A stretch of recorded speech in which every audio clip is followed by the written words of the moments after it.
Welcome, everybody. My name is Alicia Rodell. I'm the Government Contracting Assistant Specialist at Greater Spokane Incorporated, otherwise known as a PTAC counselor. Thank you for joining us today. Today is our last event for the series, Contracting in the New Normal. Today, we are going to be doing Meet the Buyers. So we have City of Spokane, Spokane County, and Fairchild Air Force joining us. So what we're going to go through today is I'm going to give you a brief overview of PTAC and what I do and who I am. Then I'll introduce the buyers and they'll all go through things to help you do business with them. And after everyone is done presenting, we're going to open the floor for Q&A. So a little bit about PTAC. PTAC was established in 1985. We were funded through the Defense Logistics Agency, and my housing agency is Greater Spokane Incorporated. There's over 90 PTACs offices statewide or nationwide, and there's over 400 counselors nationally. The map you see is Washington State, of course, and there's 8 regions in Washington State. My region is Region 7, so I cover 11 counties. The Washington PTAC's mission is to increase the number of government contracts awarded to Washington firms so that the firms can grow. And we do this in many ways. I provide no-cost, confidential one-on-one technical assistance or counseling sessions. I invite you to networking events such as this one. Also conduct training events. So if there's things that you don't understand how to do, like wide area workflow invoicing, certification classes, just general market research, I teach those classes as well. I'll help you with your registrations and certifications. So part of the government contracting process is being registered in the correct portals. And if you qualify for certifications, I walk you through that process as well. I can also teach you how to locate, read, and understand the solicitations to help you determine whether or not it's going to be a good fit for your company and decide whether you could fulfill the technical requirements and scope of work for those solicitations. And ensuring compliance. So after you win an award, I'm here to help you do your invoicing, be compliant throughout the duration of your contract or agreement. So we have several speakers here today and support staff as well. So we have Connie Wall, Thea Prince, and Jason from the City of Spokane. We also have Tony from the Spokane County and Mr. Gilbert joining us from Fairchild Air Force Base. We also have Arian Schmidt. She's the owner of Integrate Technology LLC. She won't be speaking today, so I have a brief bio to give you about her. So for over 23 years, Arian's worked with the government entities such as local, state, and regional and the regional levels. She has extensive expertise in project and portfolio management, procurement methodologies, legal agreement constructs, partnership building, and strategic level budgeting. She appreciates the unique characteristics that exist within every organization and understands the balance of collaboration without compromise.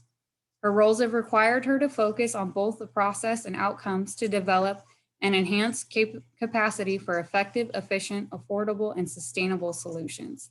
Arian has a passion for taking complex, highly detailed processes and with large degrees of uncertainty and identifying key business objectives in clear, concise, often visual manner to senior decision makers.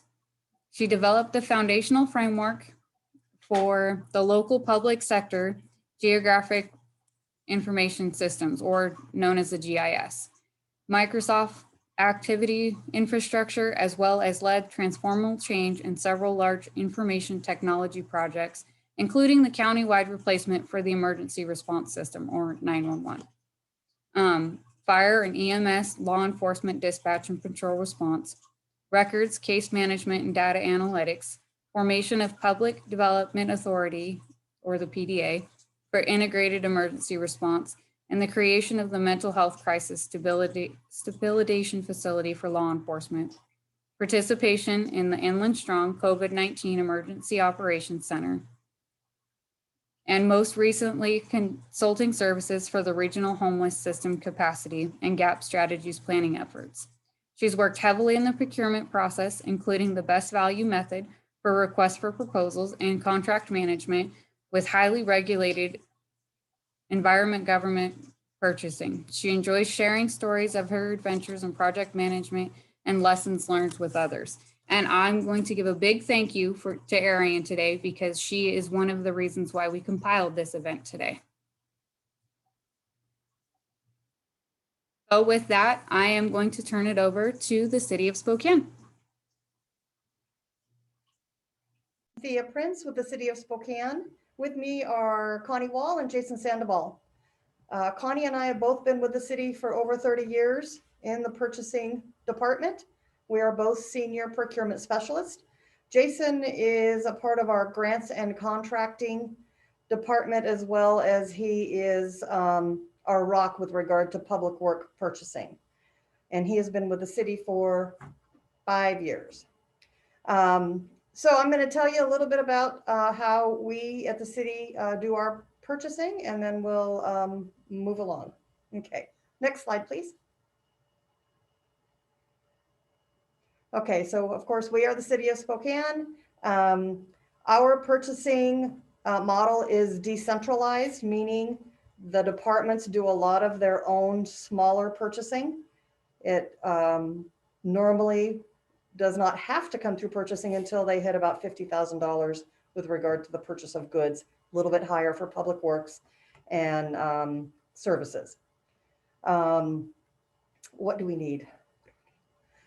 We work closely with our departments and our vendors to make sure that the bids, RFPs, RFQs that we put out are the best that they can be, that they have all of the information that our vendors need in order to provide us with adequate pricing and timeline delivery. Our departments are our experts, so we rely highly on them to give us all the information that we need.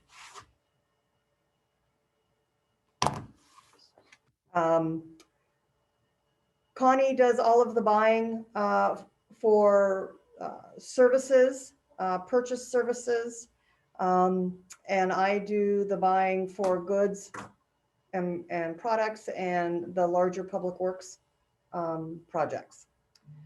In addition to the departments within City Hall, we do buying or purchasing for the police department, the fire department, Parks and Rec, waste to energy, water, sewer, and our Spokane facilities. We use two different systems. We use MRSC rosters. Next page, please. Sorry. MRSC rosters.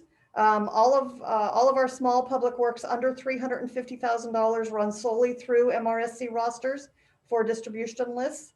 So if you're a small works vendor wanting to get involved in the small works part of what we do, which is under 350,000, make sure that you are registered at MRSC rosters. There are 3 different rosters there. There's the small works roster, the consulting roster, and the vendor roster. At this point, we only mandate small works roster run through MRSC, but we do encourage all of our departments as well. Purchasing uses the MRSC roster for other procurements as well to create distribution lists. So very important. It's a free service for you. Very important to go out and make sure that you're registered with MRSC rosters. If you are registered, make sure that you have selected Spokane so that you show up on our distribution lists when we run those. We run all of our bids that come through purchasing through an electronic bidding system, which is called ProcureWare. You can access that through our webpage. There's a link at the bottom here. And again, free for you to register. In what our system does is that when we put a bid out, we plug our distribution list from MRSC rosters and the departments in, and it sends out an email to the vendors saying there's a bid out in ProcureWare and you're invited to participate. On our small works, the reason it's very important to be a part of MRSC rosters, on our small works, only those vendors that are in MRSC rosters, small works roster, will get that invitation. Okay. Vendors will submit responses through our ProcureWare system. They will submit questions or clarifications. All of our communication with regard to our projects that go out go through this ProcureWare system. Okay. Okay, next screen. Hi, Jason Sandoval here. Other opportunities at the city include engineering projects that are greater than $350,000, which are advertised in the Gazette or can be found at our Plan Center. Also on the engineering page for bids and designs, it also has a list of current and future projects. In addition to that, we also publish opportunities notices, RFPs, RFQs are sent to the ONWBE website by the City of Spokane to help in an effort to help our outreach to minority and women-owned businesses. Next slide.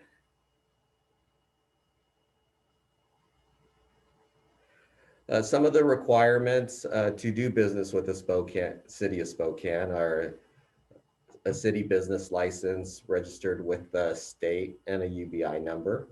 For public works, it would be the above and also a contractor's and or specialty license and an exemption or completion of the L&I training requirement. And that would be required prior to bidding on any project. Information and other resources can be found at myspokanecity.org. So there are links to MRSC rosters and the ProcureWare registration on the city's purchasing website. And there's also additional information about doing business with the City of Spokane. It can be found on our business and development webpage at myspokanecity.org /business. And I believe that's it. That's what we have. So our contact information is there if anybody has any questions. Thank you. One question did come up. It says, can the ProcureWare link be shared in a copy paste format, please? I can share that at the end. And you guys will also get a copy of today's slide decks as well. And if anybody would like additional information, we do have an email that we could send out that has all the links on it, and also a little brochure that kind of explains kind of what we went over today. Does anybody else have any questions for that would be great, thank you. Does anybody else have any questions for the city at this time? If not, we will go ahead and move forward with our next speaker.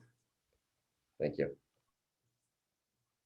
I had one question, and it's one that I think would be helpful. If there are some departments at the city that aren't managed through procurement at central purchasing, how would companies know where to go? Would that be primarily through the website, or are there some other areas if companies are interested in the RFP processes in departments that aren't supported by your team? Yeah, you can contact either Connie or myself. I know I have a list of contacts at each of the departments. We support all of the departments between the two of us over the certain threshold. So if you're interested in doing that smaller stuff, then definitely contact me. This is Thea, and send me an email and I can shoot you the list that I have of departments with a contact name. Excellent question, thank you. Doesn't look like we have any more questions in the Q&A, so, oh, maybe. Hello, can we get a copy of the slides? Yes, I will be handing out the slides at the end of after we are done with the presentation.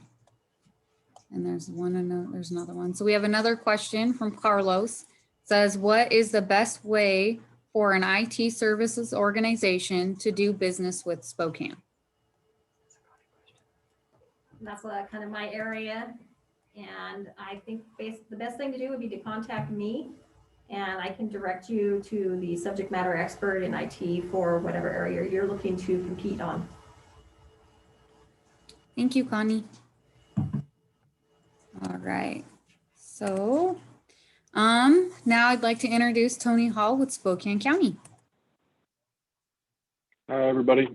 So my name is Tony Hall. I'm the purchasing and mail center department head here at Spokane County.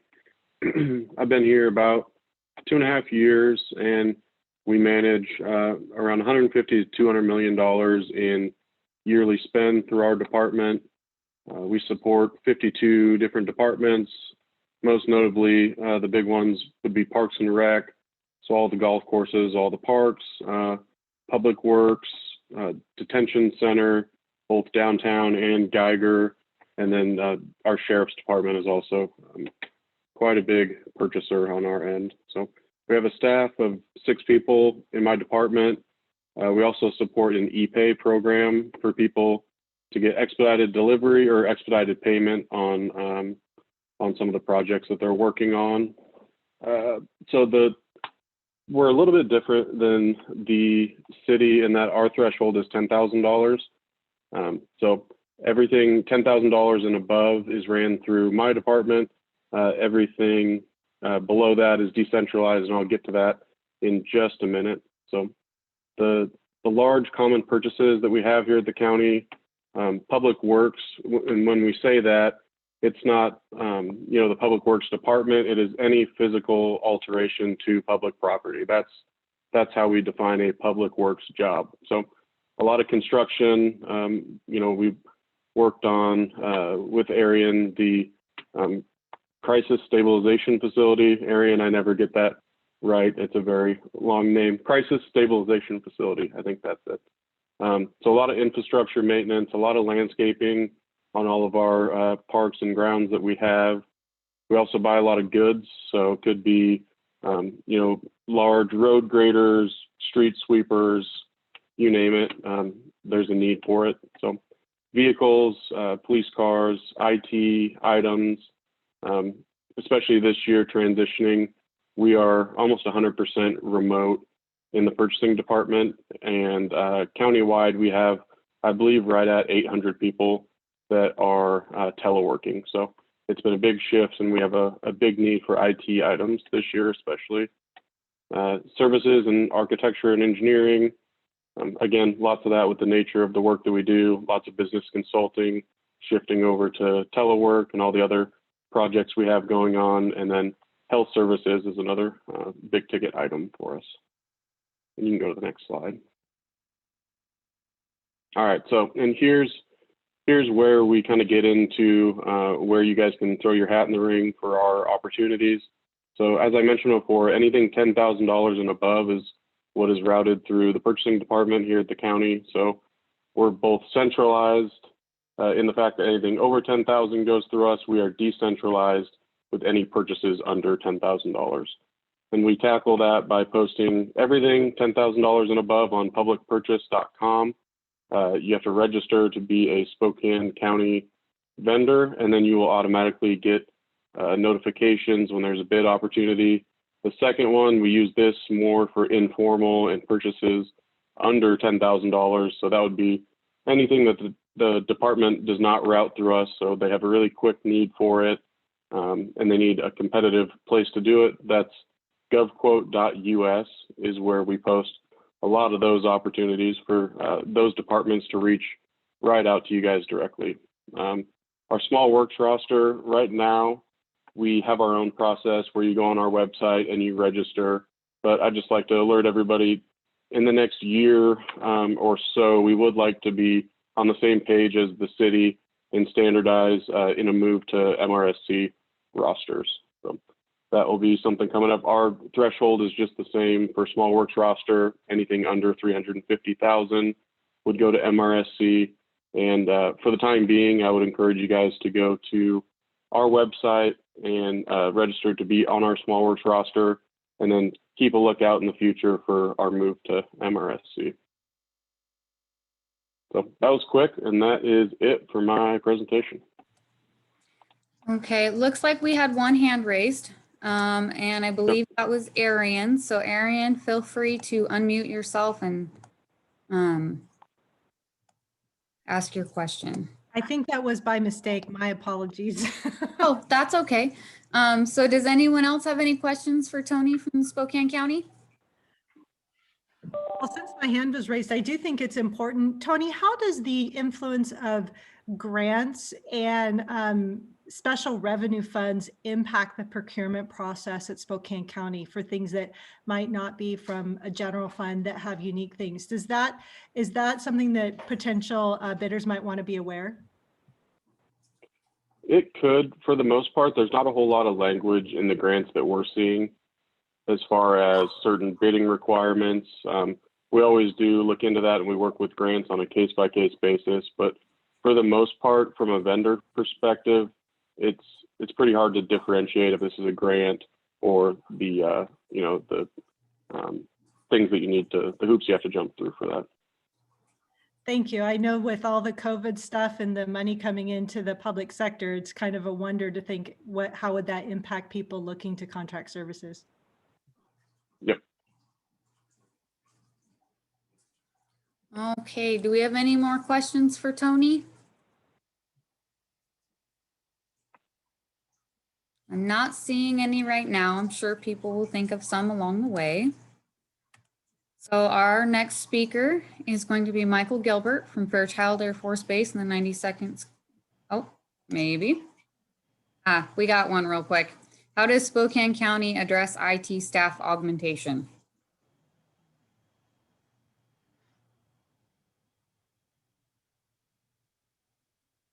Tony, did I lose you? Nope, I'm still here. I just had to Oh, okay. unmute and turn my video back on. So what was the question one more time? It was, how does Spokane County address IT staff augmentation?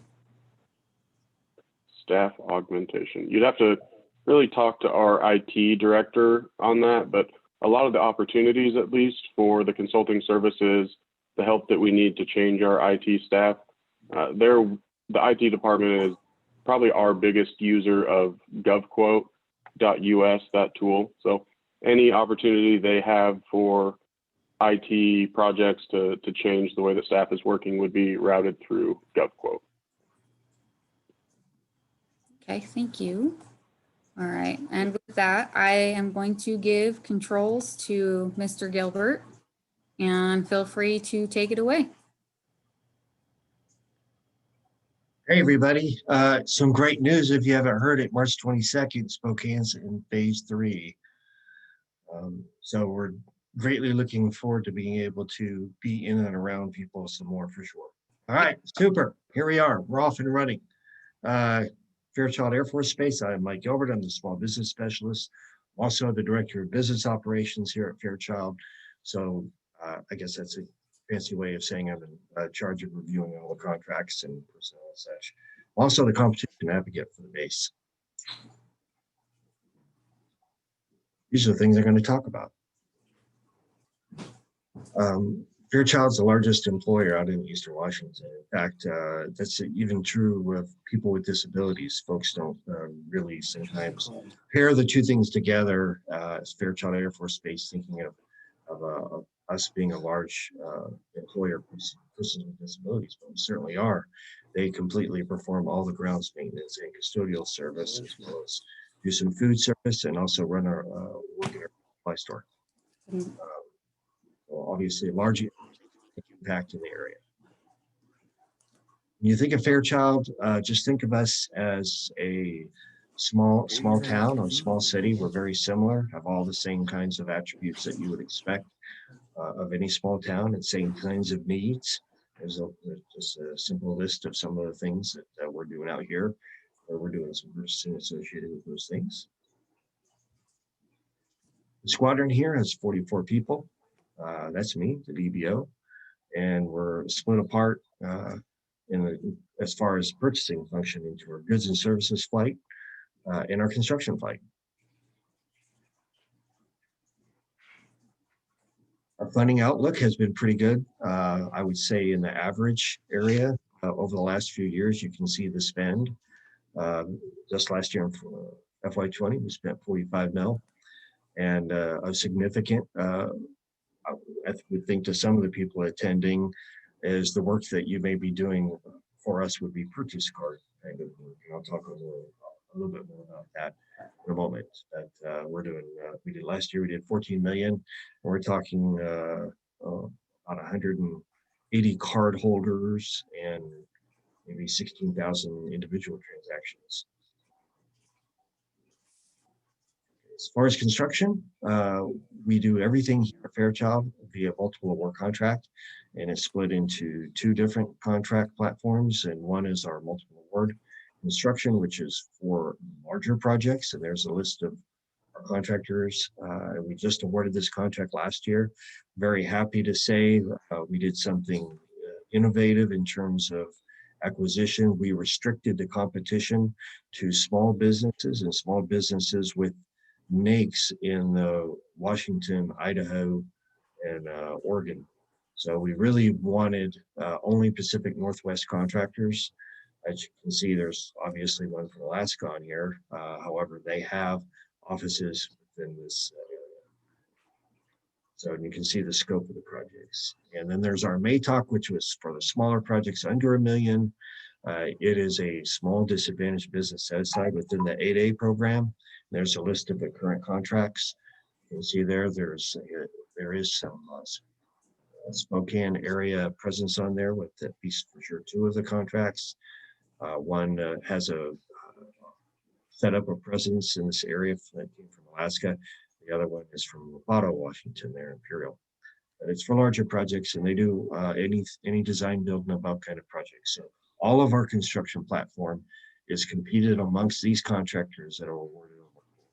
So if your name is not on the list, you'll have to wait for the recompete and or look for opportunities to subcontract. And I'm happy to provide the specific contact, phone number, and email for all of those contractors. All you gotta do is send me an email. In regards to small business program, of course, we're on that federal platform and DoD. And all acquisitions under 250,000 are automatically set aside for small business.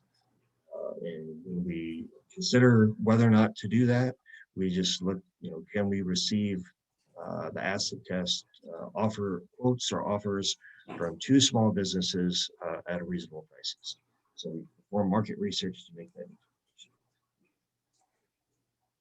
Now, within the small business program, there is socioeconomic subcategories, and the 4 are listed here: the disabled veteran-owned program, the historically utilized business zone, which is hub zone, for which we do have presence and certainly on our contracts here at Fairchild, women-owned, economically disadvantaged women-owned, and the 8A disadvantaged program. All of those programs are governed by Part 19 of the FAR, obviously the statutory requirements. And again, when we are going to make that determination, we go through our research process in order to make that determination. So goals are passed on from SBA to the Department of Defense. The Department of Defense passes it down to the different services, and then the command, and within the commands, and then down to the bases. So this is just a chart, performance chart. You can see how we've been doing for FY20. You can see what our goals were for small business and all the subcategories. And you can see there, we absolutely crushed it, exceeded small business by more than 10%. And in the woman-owned category, I'm very excited about this because we were the number 2 in the entire Air Force for the percentage of dollars being spent with women-owned small business. So I'm very happy of that. Where you can see where we're hurting is in the hub zone. We do have hub zone presence within our multiple award construction program. Unfortunately, they did not win. In fact, it's kind of a frustrating thing that one of the companies is actually located within a hub zone, that they just didn't register as a hub zone. They're working on it now, so a little late, but they won a significant amount of our projects. They are a woman-owned business. But just for the sake of education, you probably don't know that a hub zone is essentially an area as determined by census where there is a low amount of spending being done in the area.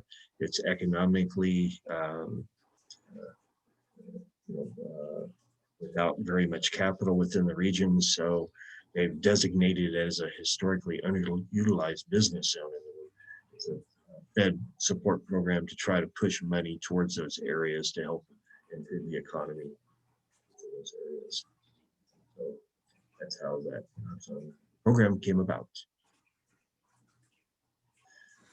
I mentioned before the government purchase card program, and essentially all of the smaller purchases, so anything below 10,000, the people on the base that are card holders are not even required to compete. And that dollar threshold, as you can see there, there's different thresholds for different things. The service has a much lower threshold than a commodity buy, and construction even lower. The reason for those lower rates or lower thresholds is because of labor laws. Labor law requires competition and issuance of a solicitation and such. So those are the thresholds established for that. Now, the General Services Administration has awarded multiple award contracts, and our card holders are allowed to go to GSA all the way up to 25,000. So if you're a commodity vendor or a service vendor and you feel you have a unique niche and can compete and provide in larger quantities, I would encourage you to seek out GSA contracts as a good avenue for business. So as I mentioned before, we have a whole lot of card holders, and we're spending $14 million. For if you're a company that doesn't feel the need to register in SAM and go through all that process, and you only anticipate potential small sales to the base, then I'd encourage you to think about what you can do business with the base on the government purchase card program.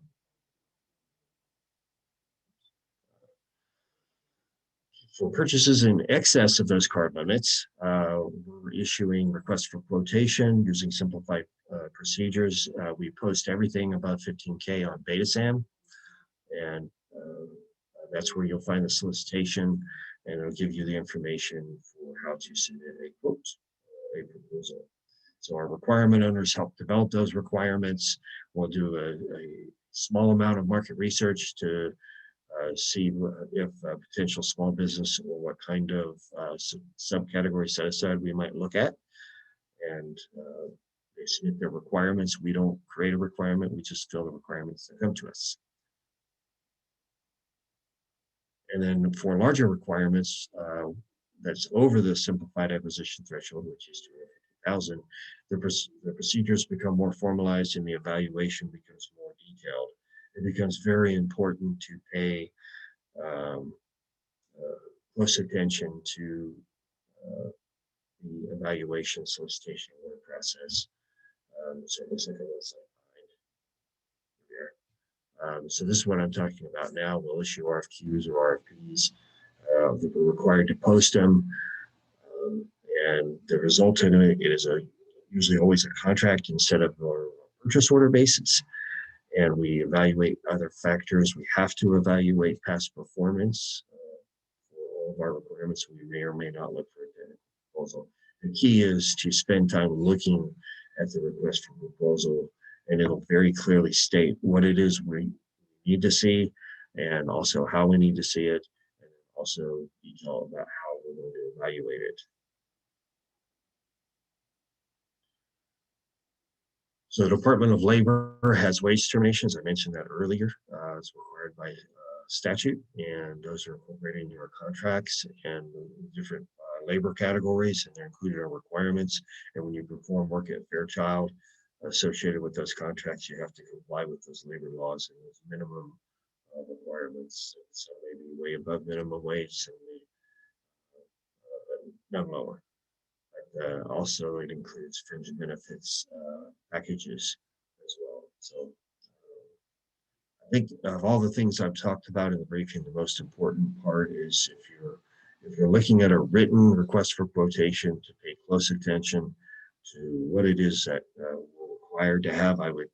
It's really always disappointing if someone is eliminated from consideration, great contractor, just didn't pay attention to the requirements.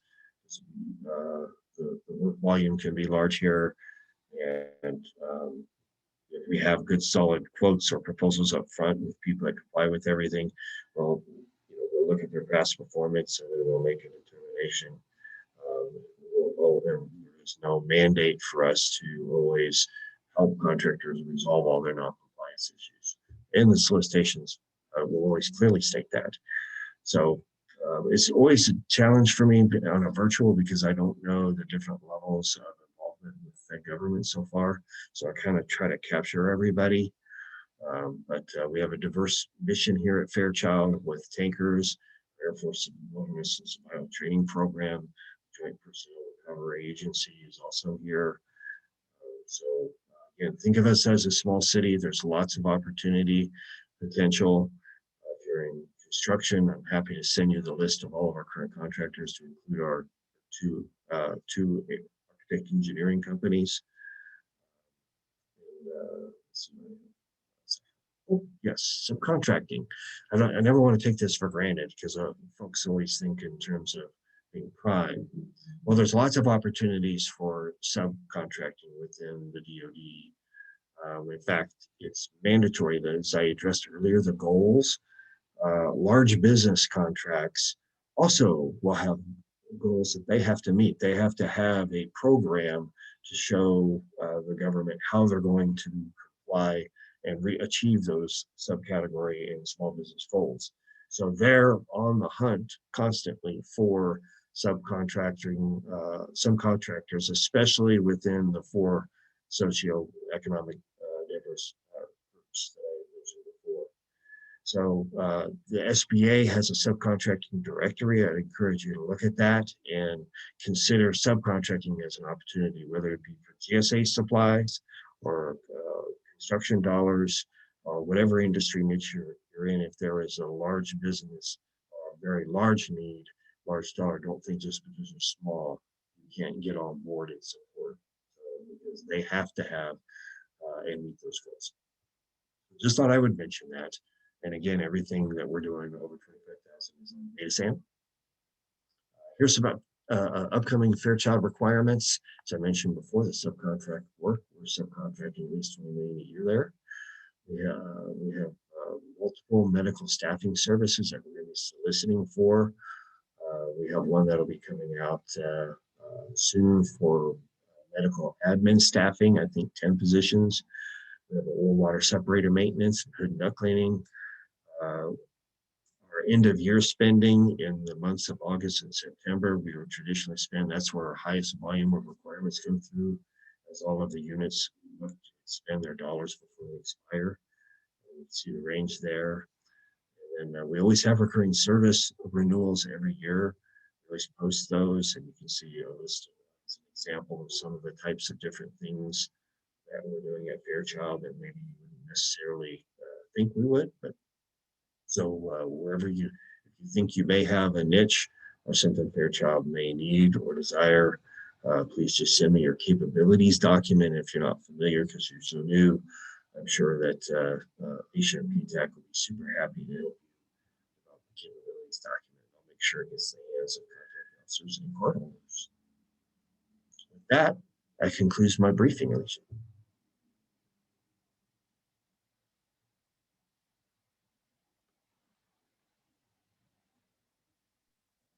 All right. It does look like we have several questions in the Q&A. One that came up really quickly was, what does GPC stand for? Oh, good question. I probably pushed the slides so quick, so please feel free to look at them later. But it's a government purchase card.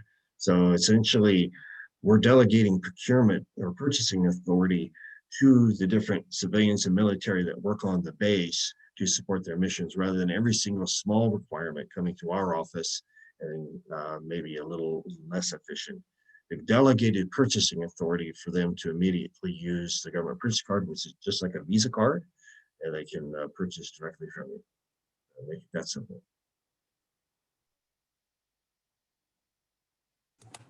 The next question that came through the chat is from Alex Barrick, and he's asking, does Fairchild use consulting services such as organizational development, leadership development, culture, and wellness? Well, usually not. I'm not going to say never. I would say definitely send me your capabilities document, but more often than not, we'll have featured guest speakers sometimes, or we'll send people to a training event for leadership development. John Maxwell has been used extensively. So I would just encourage you to, if consulting is your business, depending on where you could be environmental, you could be, it's a pretty wide net, just send me what your capabilities document is, and I will try to match you up with who I think could or would have a need at Fairchild. It would likely be via a government purchase transaction. Okay, thank you. The next question comes from Carlos. It says, assuming your funding is federally funded, are there specific contract vehicles that you use? Which I think you briefly covered that. Well, yes, I mean, it's a pretty large number of different kinds of contract vehicles, but to try to keep it as simple as I can, if we're under 250,000 and above 25,000, or even 10,000, we're usually issuing requests for quotation, which is formal written solicitation, and then evaluating it, making a determination, and then awarding a purchase order. And then that goes to the purchase order, goes up signature, and then it's by the contract. Whereas if you're over 250,000, then we're asking for a proposal or a bid, normally a proposal.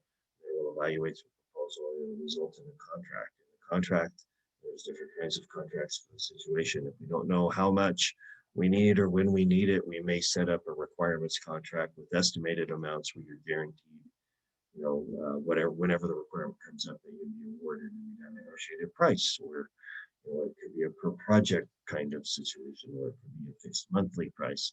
Every scenario in contracting is unique into itself, and the federal acquisition regulation provides us a myriad of acquisition tools.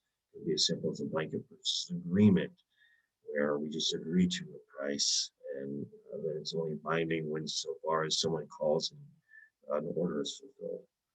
So hopefully that answers the question. He also asks, and did I hear that you prefer Pacific Northwest vendors? We are based in Bree, California, and have a blanket contract vehicle with the city of Seattle for IT services. And then the next part of this question is for everyone. Do you, as well as the city of Spokane and Spokane County, piggyback and utilize blanket contract vehicles like we have with the city of Seattle? So I'll let you answer that one first. Okay, so as far as a preference, we have no preference. But what we did find within the construction area on our multiple award contracts is when we had companies that win an award on a contract, they would be outbid on the contracts, and then we would go from 6 or 7 contractors down to 2. So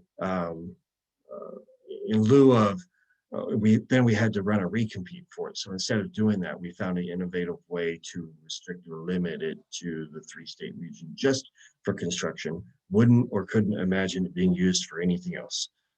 To be straight up with that, we do use, as I said, multiple award vehicles. We use blanket purchase agreements. I can tell you for IT, which is what you're providing, the Air Force has a Air Force-wide contract for IT services and supplies. That's the NetCent contract. You can Google that, find the list of vendors.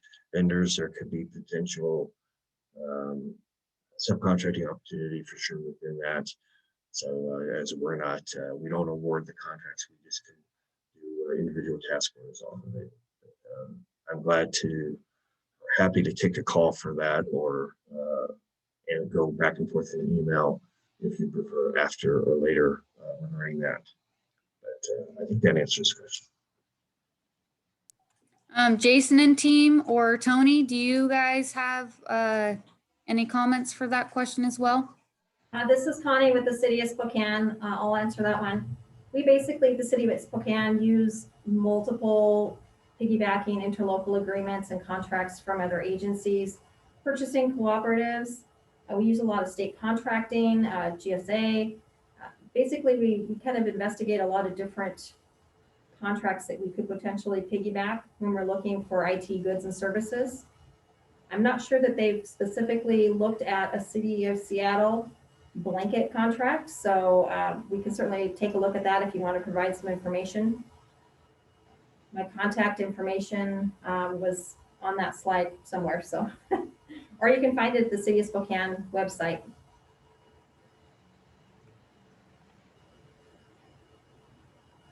Yep, and then same answer for me as well. We use a variety of different national, state. We piggyback with the city all the time and vice versa. So same for us. And really, if we're in a time constraint, that's when we tend to do it the most.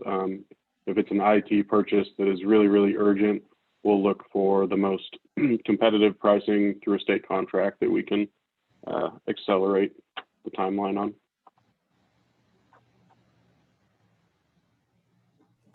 Thank you.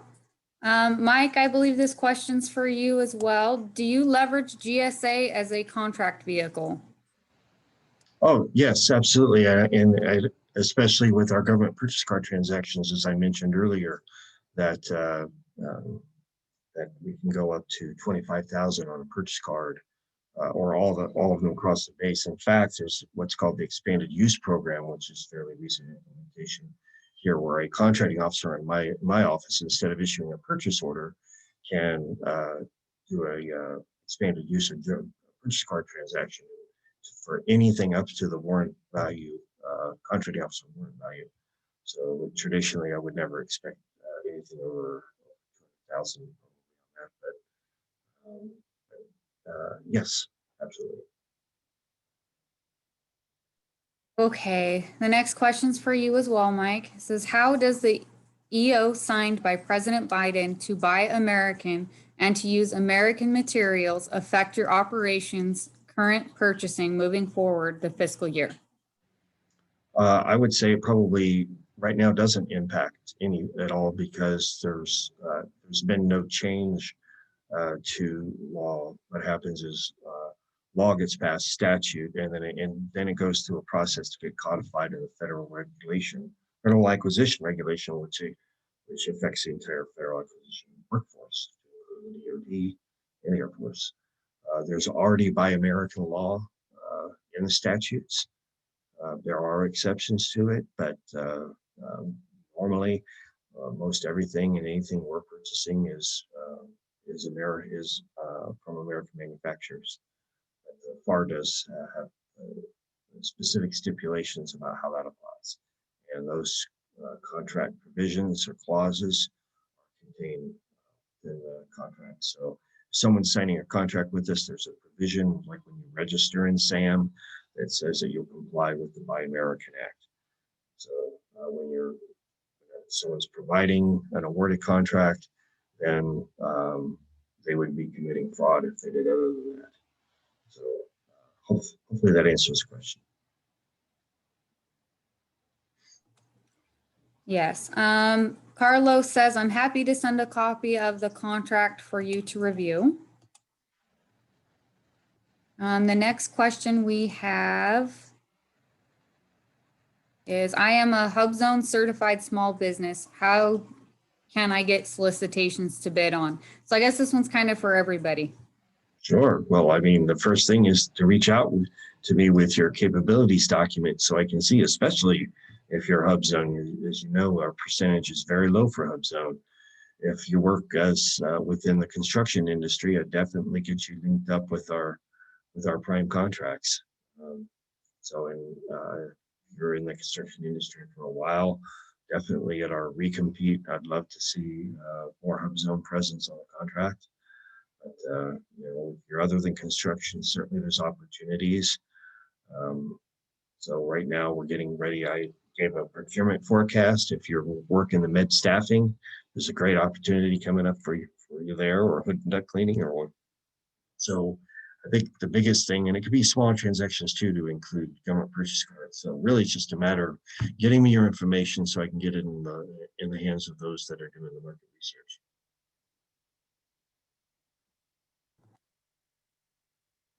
Jason, do you and your team have comments on that one as well, or Tony?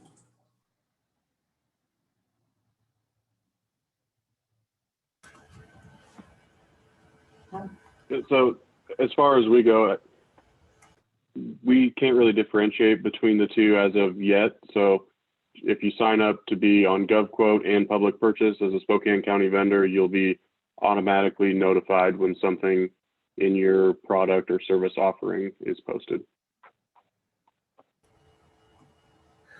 Same with the city. If you're signed up for MRSC rosters and on our Procureware, if something comes up in the category you sign up for, you'll get a notification. We do not differentiate as well. Thank you very much. I think this is something for everyone. So what is the most important skills you look for when selecting A&D consultants? For us, with architect and engineering, it's almost like a resume process. We'll push out a notice, and there's forms that have to be filled out, and the forms give all of the professional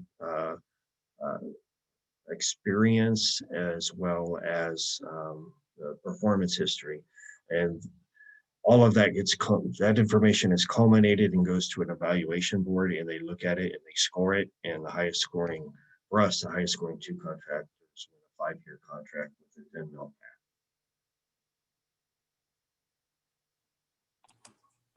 And very similar for us, it's almost always through an RFQ, request for qualifications process, where we're looking at your former experience with that topic, the members that you have on your team, again, your resume, their track record, and that goes to a team that grades it, and then at the end gives it to our board for a recommendation of award.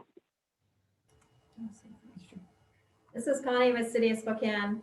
Yes, basically that's what we do with our architectural and engineering. We use the MRSC roster, and you'll see that there's quite a different categories in various areas, and it's kind of subject to the specific contract we're looking for as to what our experience and other criteria are for evaluation, but it is a request for qualification process where we evaluate the responses based on qualifications and methodology and other specific criteria. The main thing I would say is to get registered at MRSC rosters for the City of Spokane. Thank you. So the next one, it says, to the whole panel, how has this past year with COVID and the increase of teleworking had an effect, either positive or negative, on your ability to provide goods and services to your customers? Any surprises or creativity in innovation? Well, that's a great question. And, I would say definitely created some challenges here at the base, because we provided a lot of service, and then at the beginning of COVID, it was like shutdown. There were some things where we were able to modify contracts and move it to telework, especially like over at our hospital, and then some that could not be curtailed. And then, there was an extremely large challenge here to implement health condition protection Bravo, which is what happened when we went into COVID. We follow and have followed the governor's decisions regarding health protection. So very close to that. Most recently with executive order by Biden, essentially the only time you're not wearing a mask on Fairchild is when you're in a closed door environment like I am right now in an office. Looking forward to phase 3 and things hopefully loosening up. But regarding, we had challenges for providing disinfecting partitions to separate people sitting in an office environment for safety for the 6 feet. Obviously wearing the cloth masks. We had to create a facility where new people coming in could quarantine for the 14 days. So there's been a lot of challenges at the base before that has arisen, but nothing that impacted our ability to support the people, the missions that are both active, like the tankers and also the other agencies we support. So I'd say challenging, but not disrupting.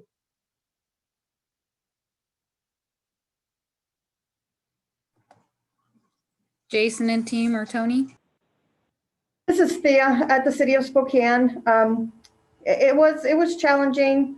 It was like trying to find where's Waldo when you're looking for your PPE and you're disinfecting and you're cleaning stuff.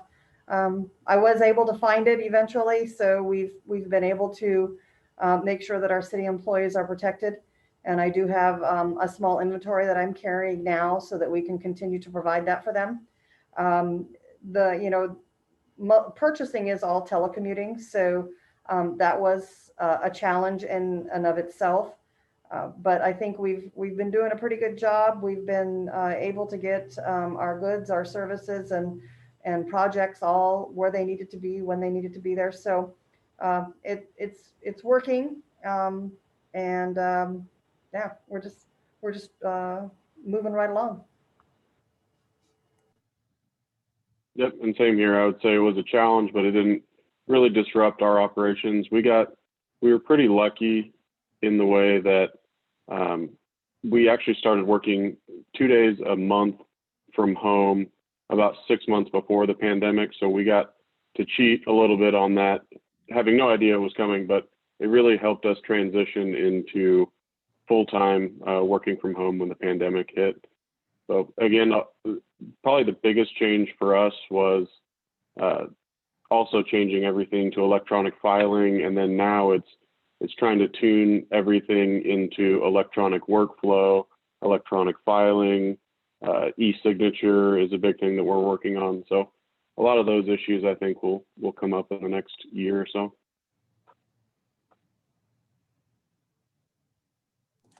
Thank you. I do have one comment in the Q&A box, and that just is from Arlita Holmes. She's from HubZone Tech. She just says, I also accept government-wide credit cards. So I will answer. And then there was a couple of things in the chat. How can I get on the subcontractor list DBE? And how can I utilize any grant for first equipment needed for a job?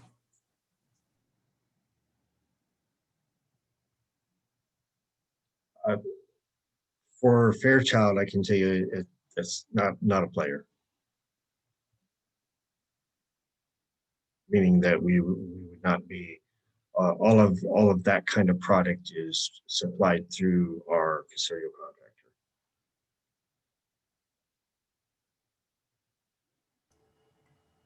For the City of Spokane, I'm not so sure I understand the question, but we do purchase equipment through our fleet services department.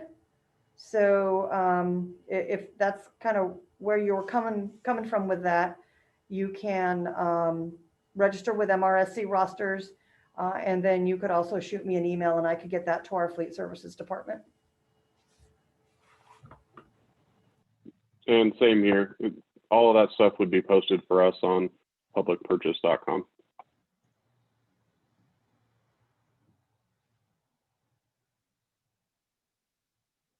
Okay, so I'm not seeing anything else come through quite yet, but I'm sure more questions will be filtering in. But one question that I have for all of you is, do you have to be registered in SAM to do business with you? I think maybe I'd address that is that no, you do not. We do a lot of work on the government purchase card. So if you're a vendor that's going to be probably providing something that costs less than $10,000, and if your goal is to do work with us, you definitely do not have to register. So for us, on very rare occasions, for a grant purchase, you would have to be registered on SAM, but 99.5% of the time, you do not. This is Connie, City of Spokane. Yes, SAM, we do occasionally use it for certain categories and grant requirements. but that's not going to be a requirement for the majority of our purchasing.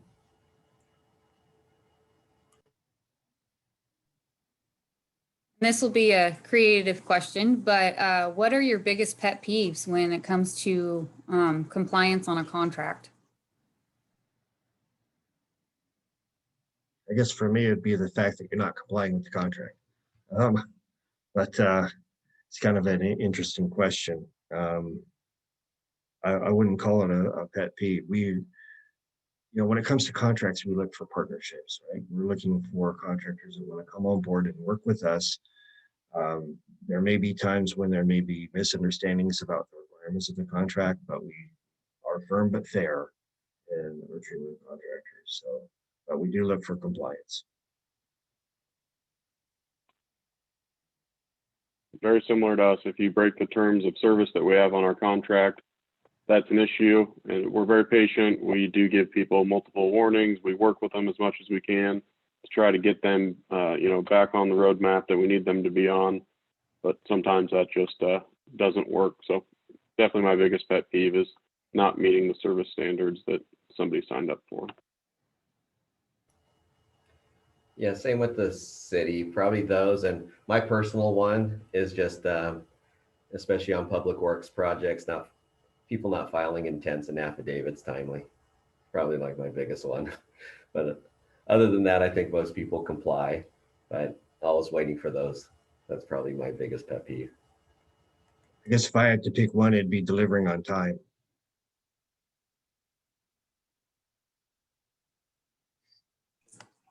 So as a PTAC counselor, I often am asked, if something comes up, is it okay to reach out to the contracting officers directly?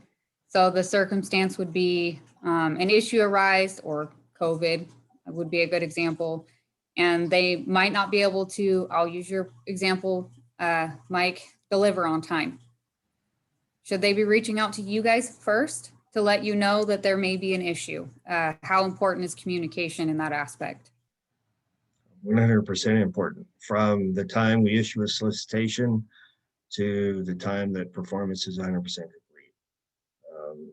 Communication is as vital as anything else.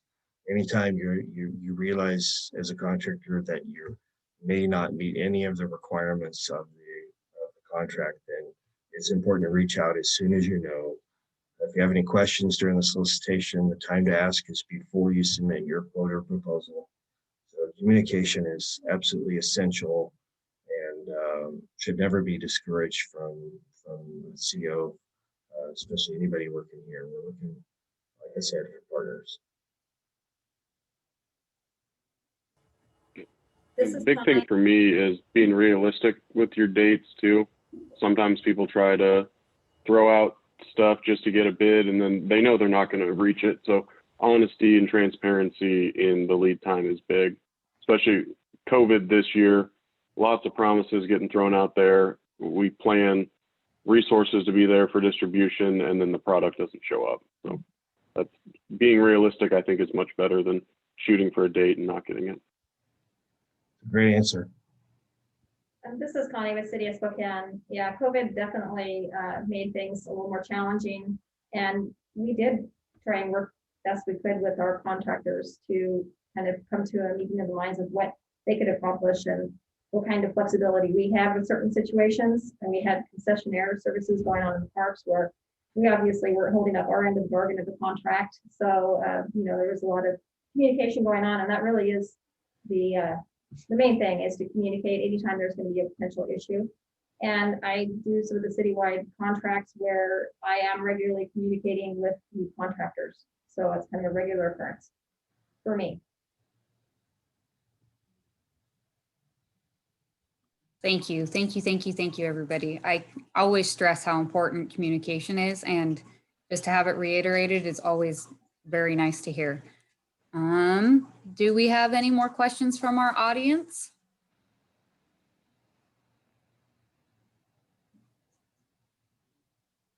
No, not yet. When you guys evaluate your solicitations to award a contract, is it best value? Is it price, or is it both? Well, it depends on the complexity of the requirement, you know, and the dollar value, right? With the requirements under 250,000 for us, it's still required to look at past performance and price. And with the solicitation or request for quotation is going to be very clear about what we're evaluating. So I would say price and past performance sometimes, especially in the larger requirements, the past performance or the technical qualifications will be more important than price. Like if I'm buying a service, a doctor or a psychiatrist, I care more, you know, their price is important, but relatively not as important as their performance history or their certifications or their training or experience.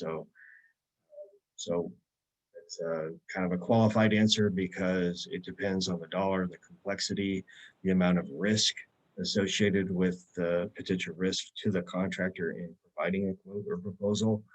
So as there's can be a significant amount of weighted factors depending on the complexity of the requirement. So in general, I would imagine probably most of the companies attending today, it's usually going to be price and past performance is what we're looking at. Trading those off with approximately equal between the two. And that is a best value process, regardless of dollar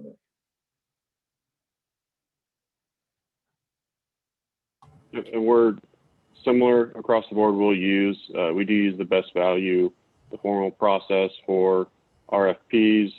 We'll use the formal RFP process where there's committee, and it'll say, like Michael was saying, it'll say on the top of our solicitation document exactly what sort of a solicitation it is. So RFP, again, best value. If it's goods, it's most likely going to be lowest cost or can meet a lead time deadline. And then services, it's whatever is most beneficial. What do we consider the most beneficial for the county to meet our needs? So it's all the above, I guess. This is Connie, City of Spokane, basically mirroring the same thing that has already been said. We list our evaluation criteria in each of our solicitations, so you can take a look at that. And bids are basically, lowest bid meeting specifications. Our requests for qualifications, if they're falling into the architectural and engineering category, then we do not look for cost until we reach a negotiation stage. We are choosing the most qualified firm first.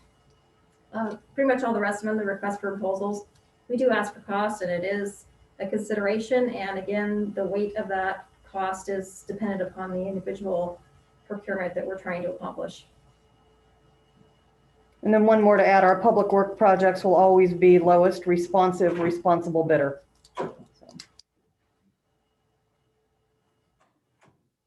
Thank you. So I heard past performance had been mentioned. If somebody doesn't have government past performance, is it okay for them to list their commercial past performance? Out of Fairchild for defense contracts, absolutely. Yeah, one is not necessarily weighted more important than another, whether it be commercial or federal. It'd be the scope of the work being done is what we're really looking at, and then how well they did it. Unless the requirement, some requirements may be unique to government. So as in it's a position that does government type specific function work. And in that case, obviously we'd be looking for non-commercial experience. So I would say, but for the most part, like in construction or most commercial service industries, it won't matter.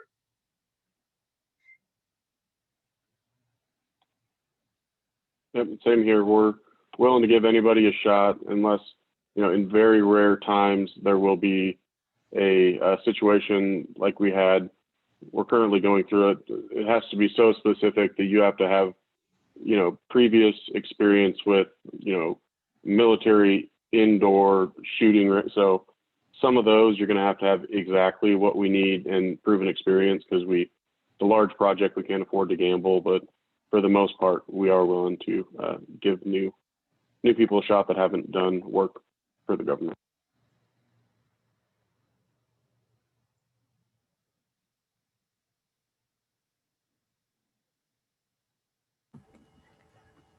This is Connie, City of Spokane. I was talking to you, but I was muted.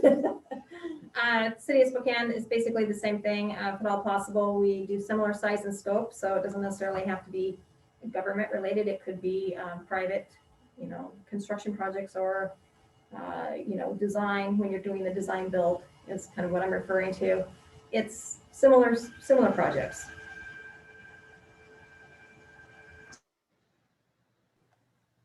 So in the chat from Barrington Young, it says, I've put in a proposal in the past to Fairchild and Spokane Airport.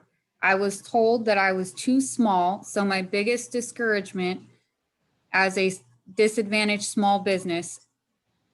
So that was the biggest discouragement as a disadvantaged small business. So to put it in a question, I guess, is there a such thing as too small? For us, it's not about the size of the small business. It's about the performance history. So when we're looking at past performance, we don't judge a company on how small they are. We judge the company or rate the company based on what they've done in the past. So, if you were per se looking, like I mentioned before, an Air Force level contract for providing, $2 billion worth of IT equipment, and you're a small company that normally has gross receipts of $200,000 a year, that's probably not a good fit. But I wouldn't come to you and say you're too small. I would just say your past performance is not adequate or it's rated lower than someone that was selected. Yeah, the only two circumstances I can think of would be if you don't have the right amount of staff to cover the need that we would be posting. And then the second one would be your insurance requirement doesn't meet what we need the insurance requirement to be for that project. But those are kind of the only two I could imagine for company size. Yes, if I could just interject one more thing, I would say if you're not getting work because you're too small, it could be that you don't have adequate performance history performing it, that you're having trouble getting your foot in the door. So you may look to partner or joint venture with somebody who's already getting the work, and someone like Alicia could spend some time doing some research, or you could do your own with the SBA search tool and see who's getting that work in the area and try to just connect yourself with somebody.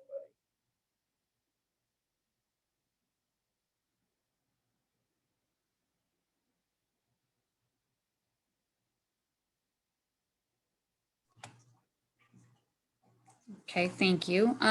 So Michael had said that, they have certain set aside thresholds and set aside goals that they would like to meet. Does the city of Spokane or Spokane County have any set aside goals as well?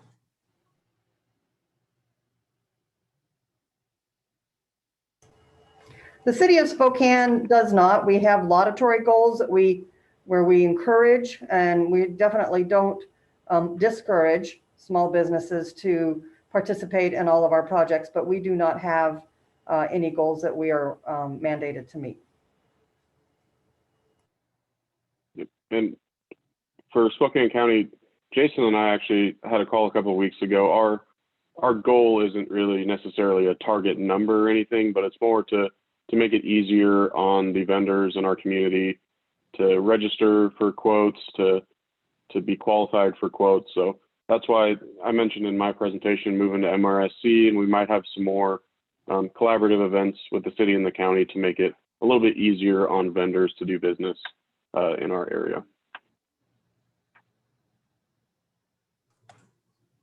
Okay, does anyone from the audience have any more questions for our group?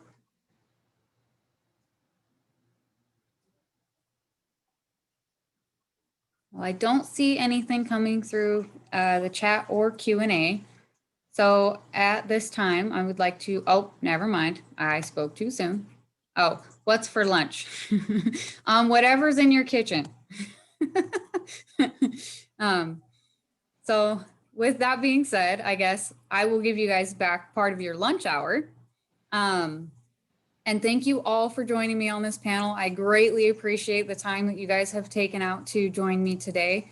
And thank you to all of my attendees for joining us. Hopefully you guys learned some valuable input and have some tools to take away from this. If you guys have any questions, feel free to reach out to me.